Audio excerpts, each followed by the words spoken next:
গতকালকে টক শোতে দেখলাম, আপনারা আমি তাদেরকে চিনিয়ে দিচ্ছি, জামাতের আমির এবং চরমনায় যে একটা বাটপার আছে না, কথা বলে না কেন, ফয়জুল করিম, কি করিম, কয়দিন আগেও কিন্তু জামাতকে নিয়ে যা ইচ্ছা তা বলেছে, বলছে কিনা?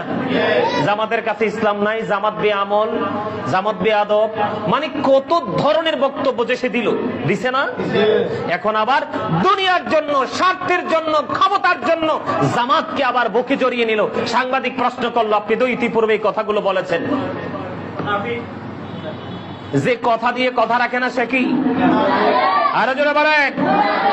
কয়দিন আগে, গত সপ্তাহে কথা বললা একটা, আজকে বলো আরেকটা। তুমি তো দুনিয়ার লোভে পড়ছো, ও তো মুনাফিক, আন্তর্জাতিক বাটপার।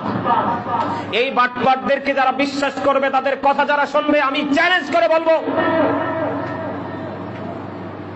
তাদের ঈমান আমল কোনোটাই ঠিক থাকবে না, শুধু একটা ঠিক থাকবে, 2-4টা টাকা কামাই করা।